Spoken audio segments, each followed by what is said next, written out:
उस दिन बारिश में सरसों के खेत में रवि ने मुझे इतनी गहरी चोट दी कि मैं दर्द की वजह से उठ भी ना पाई। चलिए कहानी को शुरू करते हैं।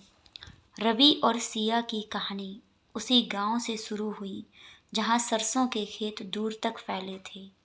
रवि 23 साल का लंबा, सादा लेकिन आकर्षक नौजवान था, जिसकी आंखों में हल्की शरारत रहती थी, जबकि सिया 20 साल की बड़ी काली आंखों और मीठी मुस्कान वाली चंचल लड़की थी। दोनों एक दूसरे को पहले से जानते थे, लेकिन उस दिन कुछ अलग ही था। सिया जब पगडंडी से गुजरी तो रवि की नज़र उस पर ठहर गई। उसने धीमे से सिया का नाम लिया तो सिया का दिल तेज धड़कने लगा। वह पास आकर रुकी और हल्की मुस्कान दे दी। हवा में सरसों की खुशबू घुली थी और दोनों पल बिना बोले खड़े रहे। उस खामोशी में एक नई शुरुआत थी। हलचल साफ महसूस हो रही थी, जैसे उनकी कहानी अब सच में आगे बढ़ने वाली हो, पर खामोशी गहरी हो चुकी थी। रवि धीरे धीरे सिया के और करीब आ गया, इतनी करीब कि सिया की सांसों की गर्माहट उसे साफ महसूस होने लगी। सिया ने हल्के से नज़र उठाई और उनकी आंखें फिर टकरा गईं। इस बार किसी ने नज़रें नहीं चुराईं। हवा तेज चली और सिया के बाल फिर उसके चेहरे पर बिखर गए।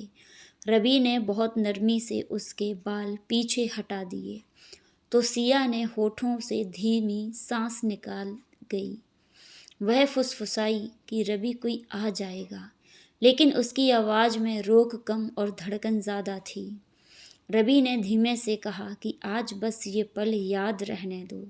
सिया का हाथ अपने हाथ में खुद ब खुद कस गया। उस सुनसान पगडंडी पर उनकी जवानी की धड़कनें पहली बार इतनी ज़ोर से सुनाई दे रही थी कि जैसे पूरा सरसों का खेत उनकी कहानी महसूस कर रहा हो। सरसों के खेत में हवा अब और भी धीमी हो गई थी, जैसे वो पल को थाम लेना चाहती हो। रवि ने सिया का हाथ अपने हाथ में संभाल कर रखा हुआ था और उसकी उंगलियों की हल्की थरथराहट साफ महसूस हो रही थी। सिया ने धीरे से नज़र उठाई तो रवि पहले से ही उसे देख रहा था। उसकी आंखों में वह गहरी चाहत थी जिसे देखकर सिया की पलकों ने खुद ब खुद झुक जाना कबूल कर लिया। रवि थोड़ा और करीब आया। अब उनके बीच बस सांसों की दूरी रह गई थी। सिया का दिल इतनी ज़ोर से धड़क रहा था कि उसे खुद अपनी धड़कन सुनाई दे रही थी।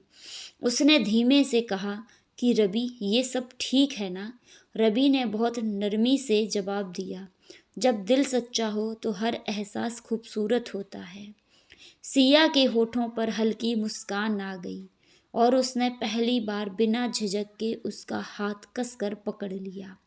उस सुनहरी शाम में सरसों के फूल झूम रहे थे और उनकी कहानी अब सच में गहरी मोहब्बत की राह पर बढ़ चुकी थी, जहाँ हर धड़कन पहले से ज़्यादा तेज और हर पल पहले से ज़्यादा खास हो गया था।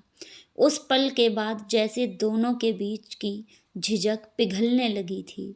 रवि ने धीरे से सिया को अपनी ओर खींचा और उसकी पकड़ और मजबूत थी, लेकिन बेहद नरम। सिया की सांसें अब तेज चल रही थीं और वह उसकी धड़कन अपने बेहद करीब महसूस कर पा रही थी।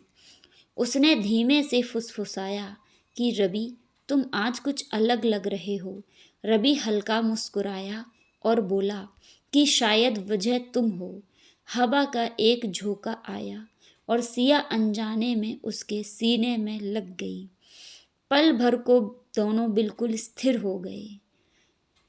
उस नज़दीकी में एक मीठी सी बिजली दौड़ गई। सिया की उंगलियां रवि की बाहों को हल्के से थामे हुए थी, जैसे वह उस पल को टूटने नहीं देना चाहती। रवि ने बहुत धीरे से उसका नाम लिया तो सिया ने आंखें बंद कर लीं। सांसों के लहराते खेतों के बीच उस शाम उनकी धड़कन ने जो कहा, वह सिर्फ एक शुरुआत नहीं थी, वह एक गहरी, बेकाबू होती मोहब्बत का रंग लेने लगी थी। ऐसी ही कहानी के लिए हमारे चैनल को सब्सक्राइब करें।